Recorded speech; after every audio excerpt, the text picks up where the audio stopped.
ស្លាប់មាន4ប្រភេទទី1គេហៅថាអាយុខយៈមរណៈស្លាប់ដោយអស់អាយុសត្វមនុស្សខុសគ្នា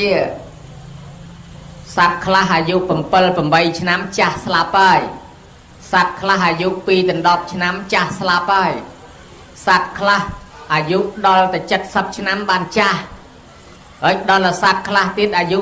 280ទៅ300ឆ្នាំឯនោះបានស្លាប់អានោះសត្វដើកហើយចំណែកមនុស្សយើង100ជុំវិញ100មានន័យថាលើសបន្តិចខ្វះបន្តិចតែ100នឹងឯងខ្លះក្រ100ខ្លះលើ100ក៏ស្លាប់ហើយដូច្នេះมันអាចអ្នកណានៅបាន2000ឆ្នាំទេតំណឹងហើយដែលគេហៅថាអាយុខយៈមរណៈស្លាប់ដោយសារអស់អាយុទី2គេហៅថាកម្មខយៈមរណៈស្លាប់ដោយសារអស់បុណ្យអស់បុណ្យមានន័យថាស្លាប់ទៅអាយុនៅក្មេងសោះអ្នកខ្លះអាយុទៅ20ទៅនឹង30ស្រាប់តែស្លាប់មនុស្សយើងនៅក្មេងតែងតែយល់ថាប្រឹងរស់ស៊ីទៅឲ្យមានលុយកាក់ចាយវាយទៅអានឹងឲ្យឋានសួគ៌ដោយអ្នកខ្លះនោះគាត់ថាទៅប្រឹងអីធ្វើបន់សម្បត្តិមនុស្សសម្បត្តិទេវតាសម្បត្តិនិព្វានដែលអាចារ្យឲ្យពរហ្នឹងសម្បត្តិមនុស្សនោះវាមានតែសាច់ខ្លែមហើយនឹងស្រាសម្បត្តិទេវតាវាមានតែធូបហើយនឹងទៀនសម្បត្តិនិព្វានមានតែមុងហើយចេតិយទៅប្រឹងធ្វើបន់ធ្វើអីរលុយឲ្យតែបានច្រើនមកដើរស៊ីចាយសបាយអានឹងឲ្យឋានសួគ៌គាត់ថាអញ្ចឹងស្រាប់តែគាត់ស្លាប់ទៅក្នុងវ័យក្មេងហុចលុយនៅមានសោះផ្ទះនៅមានដីនៅមានហើយមិនក៏ស្លាប់ថាអានឹងហើយដែលគេហៅថាស្លាប់ដោយសារអស់បុណ្យទ្រព្យនៅមានលុយនៅមានប៉ុន្តែវាអស់បុណ្យទ្រទ្រង់ជីវិតអញ្ចឹងមនុស្សនឹងត្រូវតែស្លាប់ហើយហេតុនឹងឯងបានជាមានកម្មវិធីមួយចំនួនគេហៅថាធ្វើបុណ្យចម្រើនបជនពីព្រោះអស់អាយុទៅវាស្លាប់អញ្ចឹងមានន័យថាធ្វើបុណ្យនឹងសពអាយុបញ្ចូលបន្ថែមដោយគេប្រើទឹកពីងអញ្ចឹងបើដងប្រើរាល់ថ្ងៃយូរទៅវារីងអស់អញ្ចឹងយើងចាក់ទឹកថែមកុំឲ្យអស់អ្នកប្រើអាគុយប្រើយូរទៅអស់ភ្លើងអាគុយគេបញ្ចូលថែមហើយអ្នកប្រើដៃកេះហ្គាសវាអស់ហ្គាសទៅគេបញ្ចូលថែមដែរអ្នកជិះឡានអស់សាំងទៅក៏គេចាក់សាំងថែមដែរកុំឲ្យអស់តន់លុតកដាលផ្លូវមនុស្សយើងដូចគ្នាទ្រព្យសម្បត្តិនៅមានក៏ប៉ុន្តែបើអស់បុណ្យហើយมันអាចនៅចាយទ្រព្យនឹងបានទេដូចនាងសិរនីស្លាប់ទៅទាំងអាយុ8 ដល់ 10កប់មាសទុកមកកកោកក្រមក្រែអត់បានចាយស្លាប់ចោលមាសបានម្ដាយកាយមាសនឹងមកសំណោះណាស់កូនគិតតែចង់មានកូនគិតតែចង់បានប៉ុន្តែកូនមិនគិតថាកូនអាចរស់នៅបានតលមានបុណ្យជួយថែអាយុកូនឥឡូវកូនអត់មានសំបុណ្យសោះកូនសំតែទ្រព្យមានន័យថាទ្រព្យនៅមែនប៉ុន្តែវាអស់បុណ្យបានកូនឯងស្លាប់នឹងនោះបើកូនឯងសំបុណ្យខ្លះចូលទៅអត់ងាយស្លាប់ទេតែនឹងហើយគេថាស្លាប់ដោយសារអស់បុណ្យណាញោមណាចឹងបានអ្នកខ្លះធ្វើផ្ទះថ្មីហើយស្លាប់ទិញឡានថ្មីហើយស្លាប់ទិញម៉ូតូថ្មីហើយស្លាប់ហើយបានលុយកំពុងតែច្រើនស្លាប់ក៏មានដែរអានឹងវាអស់បុណ្យទ្រព្យនៅមានចឹងញោមញាតិទាំងអស់ចង់ឲ្យរស់នៅអាយុកុំភ្លេចធ្វើបុណ្យផងមិនសមបុណ្យឲ្យអាយុផងបញ្ចូលបុណ្យកុំឲ្យវាឆាប់អស់វានៅរស់ចាយទ្រព្យទី3គេហៅថាឧបយៈខយៈមរណៈស្លាប់ដោយសារអស់ទាំងអាយុទាំងបុណ្យតំណាលគ្នាអានឹងក៏ស្លាប់ដែរទី4គេហៅឧបឆេតកកម្មមុនីស្លាប់ដោយកម្មពៀចូលមកកាត់ផ្ដាច់មិនបាច់ភ័យទេញោមបើយើងគ្មានកម្មគ្មានពៀអីវាមិនងាយស្លាប់ទេសម័យសង្គ្រាមលោកលើកទី2គេស្លាប់រាប់ពាន់រាប់ម៉ឺននាក់ឯងអត់ស្លាប់សម័យគ្រាប់ផ្លោងអេសសុងអង្គទេវ៉ាំងវិតបេសែងកងដឺទម្លាក់ហុយផ្សែងពេញមេឃខ្ទេចដីដូចរុនបាយខំគេស្លាប់ឲ្យលាន់ឯងនៅរស់សម័យគេកែនមនុស្សឲ្យមកជីកនោះបលាយប្រព័ន្ធខាងលិចខាងកើតភូមិយើងនេះខាងត្បូងខាងជើងភូមិយើងនេះគេអត់បង្អត់បាយឲ្យហូបតែបបរគល់ចេកឃើញស្នាមដើរចូលព្រៃស្នាមជើងមនុស្សជុះមកឃើញតែស្នាមលាមកសัตว์អីហ្នឹង ដើរតស៊ូដេកតាមព្រៃតាមសៃគេស្លាប់អស់រាប់ម៉ឺននាក់ឯងក៏មិនងាយស្លាប់រស់នៅទល់ថ្ងៃនេះអាសន្នរោគមកប្រមូលរាប់ពាន់នាក់ក៏មិនព្រមទៅអាកូវីដមកប្រមូលរាប់លាននាក់មិនព្រមទៅគេនៅតែរស់ទល់ថ្ងៃនេះថាកុំភ័យបើមិនមានកម្មពៀ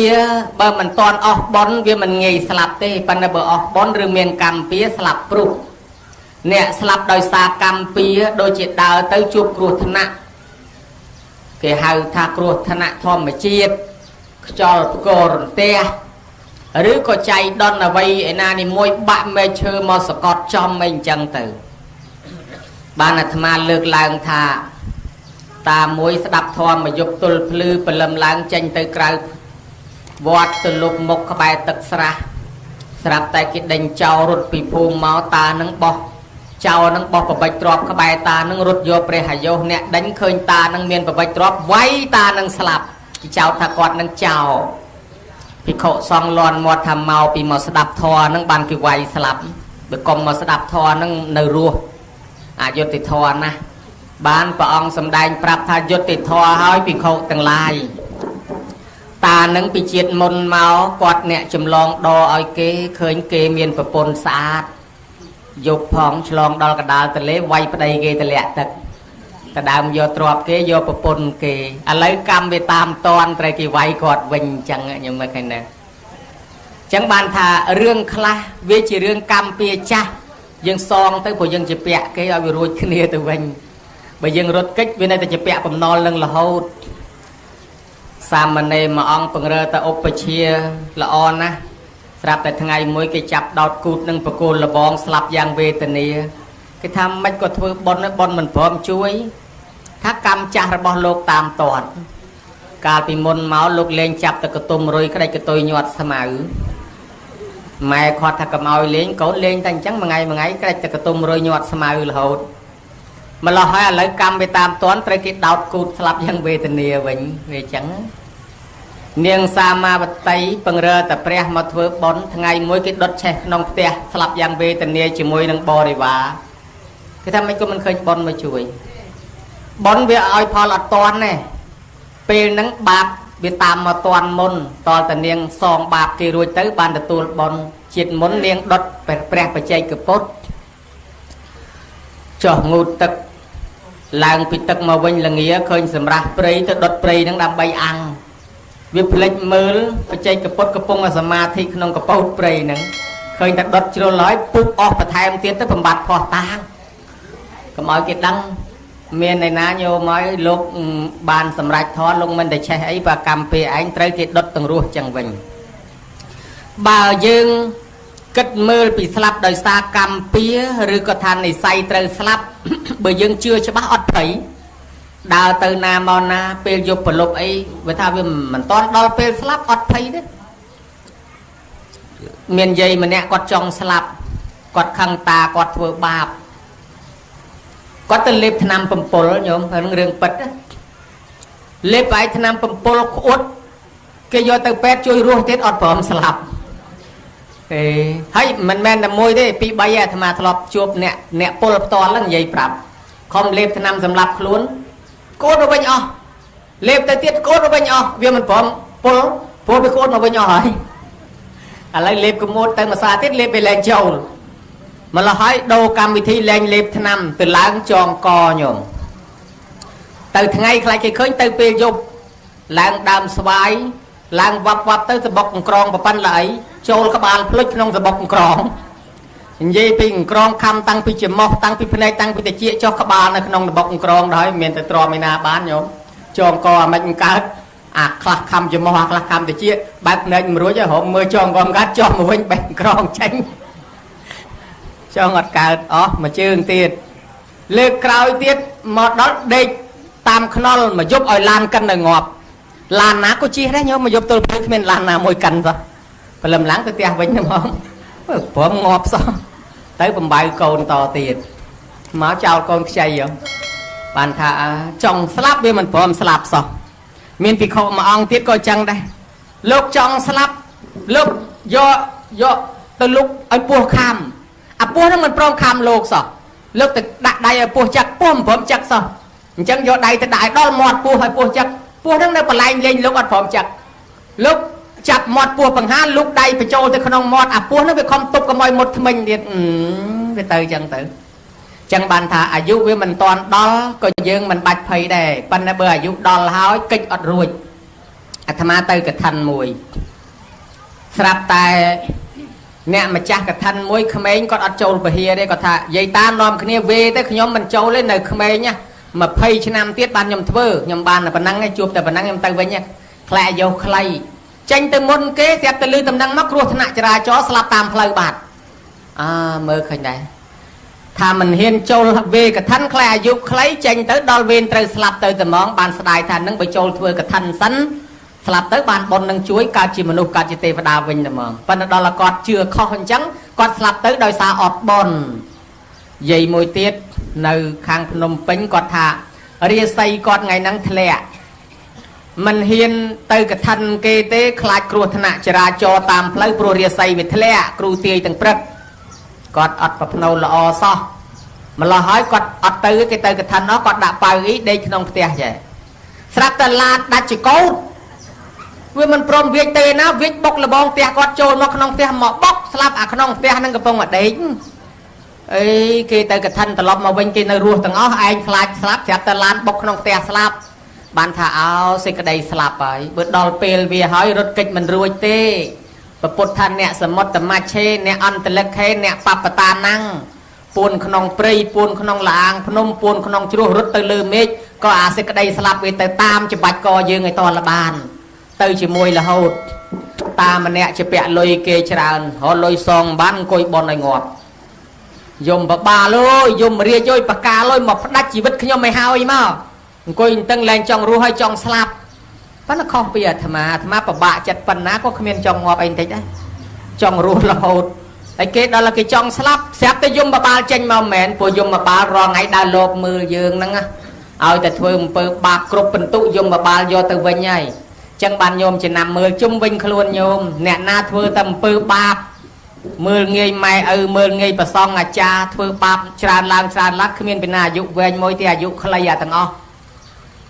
ព្រោះវាគ្រប់បន្ទុកមិនសមបន្ទុកបាបគ្រប់ល្មមយមរាជឲ្យវីសាទៅឋាននរកវិញយមបបាលមកប្រមូលយកទៅវិញព្រោះយើងសមបន្ទុកគ្រប់ល្មមទៅនរកវិញបានណាចេះ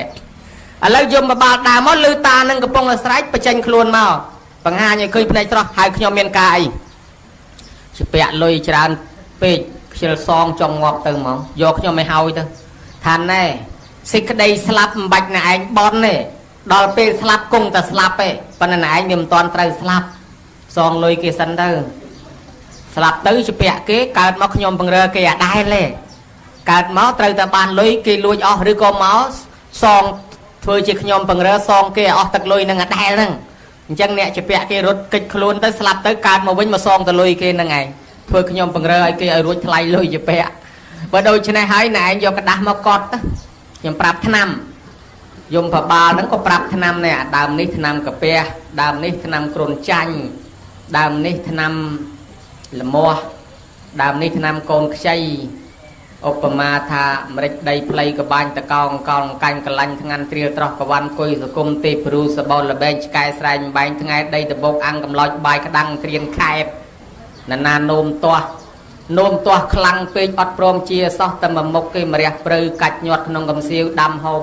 កុំរិញរៃឡើងកប្រឹងស្បែកឡើងខៀវអង្គុយកើតទុកតែមកមុខទេសបកជ្រួយយកមកហាលឲ្យស្ងួតដាំផឹកទៅជាហើយ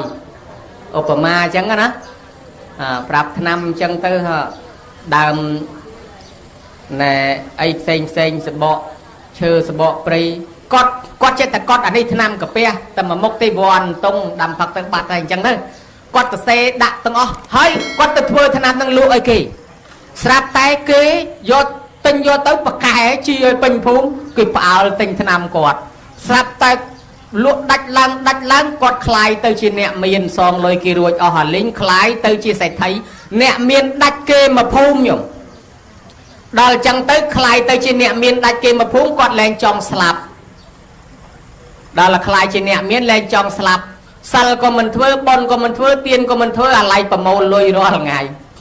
ស្រាប់តែនៅ7ថ្ងៃទៀតដល់ថ្ងៃស្លាប់យមបបាលមកកេះខ្លួនម្ដងទៀតនិមិត្តឲ្យឃើញណែកាលមុនថាចង់ស្លាប់ ហើយខ្ញុំប្រាប់ថាកុំអាលស្លាប់វាមិនទាន់ដល់ឥឡូវនេះទោះមិនចង់ក៏ដល់តែ7ថ្ងៃទៀតដល់ហើយខ្ញុំមកយកហើយណាពីថ្ងៃនេះដល់ថ្ងៃ7បើខំធ្វើបន់អាចកើតជាមនុស្សអាចកើតជាទេវតាឬកើតជាមនុស្សមកចាយទ្រព្យនឹងទៀតបើមិនខំធ្វើបន់នេះទ្រព្យនឹងបាត់បង់អស់ទៅដៃអ្នកផ្សេងខ្លួនឯងនឹងទៅនរកប្រែតហើយអត់តាន់បានធ្វើបន់អីទេអញ្ចឹង7ថ្ងៃទៀតជួបគ្នាបាត់សមោលយមមកបាលតានឹងយប់ឡើងអង្គុយពិចារណាជាមួយប្រពន្ធ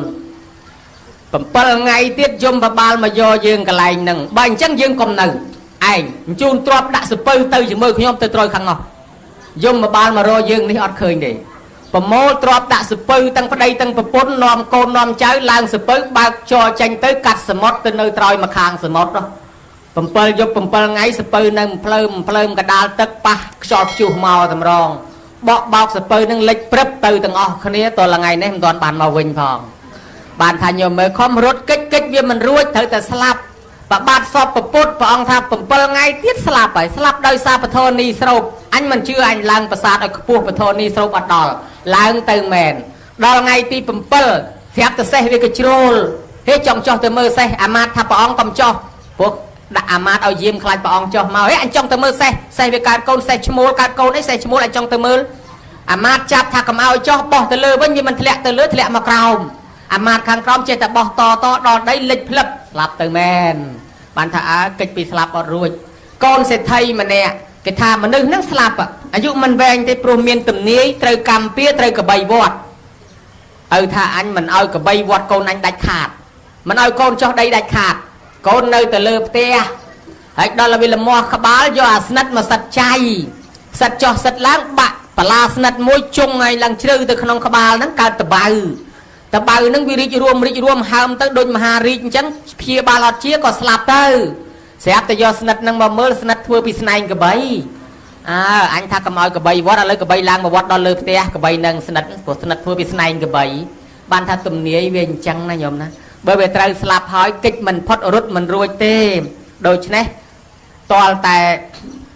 មានពើបនជួយអញ្ចឹងបានជាមានការធ្វើបនរំលោះរំលៀងកម្មពៀមួយចំនួន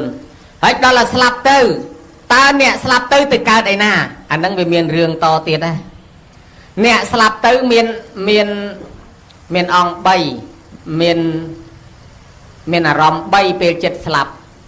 ទី1កម្មទី2កម្មនិមិត្តទី3កតិនិមិត្តទី1កម្មអំពើដែលខ្លួនធ្លាប់ធ្វើប្រមាណចេញមកធ្វើម្ដងទៀតយាយខ្លះធ្លាប់ចេញក្បាច់ការ៉ាតេតៃខ្វាន់ដូបោចសក់ចៅបោចសក់គេរៀបស្លាប់ទៅចាប់ផ្ដើមបោចពុកបោចកទេលបោចខ្នើយដៃនឹងនៅមិនស្ងៀមយាយខ្លះចូលចិត្តសាពះលោកសាពះយាយតាចេះតែលើកដៃសាពះតាខ្លះចូលចិត្តចេញយីដូហាប់គីដូតៃខ្វាន់ដូលបុកកតោសបុកកដោហើយចឹងទៅដល់ពេលគាត់ចិត្តស្លាប់ទៅគាត់ខំចេញក្បាច់នឹងចុះឡើងខ្លះចេញក្បាច់បវលខ្សែបបកត្រីហើយដូច្នេះហើយអាកម្មទី1ហ្នឹងបើសិនជាខាងប៉ុននឹកឃើញស្រាប់គាត់ថ្វាយអង្គមគាត់អីចឹងទៅអានឹងថ្លែកហ៎រូបរាងកាយដូរកម្ដៅខ្លះតសៃញាក់ខុសកន្លែងខ្លះជីបចររត់ខុសកន្លែងខ្លះអញ្ចឹងអារម្មណ៍ទី1កម្មមកដល់ហើយអ្នកធ្វើល្អកម្មល្អនាំឲ្យធ្វើម្សាទៀតអ្នកធ្វើអាក្រក់កម្មអាក្រក់នាំដល់តែអារម្មណ៍ទី2គេហៅកម្មនិមិត្តយើងអ្នកនៅរស់អត់ដឹងទេប៉ុន្តែអ្នកចិត្តស្លាប់ចាប់ផ្ដើមដូចដេកមើលកុនណាញោមឃើញនៅភ្នែកទាំងអស់ប៉ុន្តែនិយាយប្រាប់គេវាមិនកើតឃើញពើខ្លួនធ្លាប់ធ្វើតួនៅក្នុងកុនគឺតួយើងនឹងឯងឃើញខ្លួនឯងធ្លាប់ទៅវត្តឃើញខ្លួនឯងហែកឋិនឃើញខ្លួនឯងជូនទានយាយតាហើយអ្នកធ្លាប់ធ្វើបាបឃើញខ្លួនឯងដេញវាយគេឃើញគេកំពុងដេញវាយខ្លួនឯងវិញរត់ចុះរត់ឡើងកាត់ភក់កាត់ល្បាប់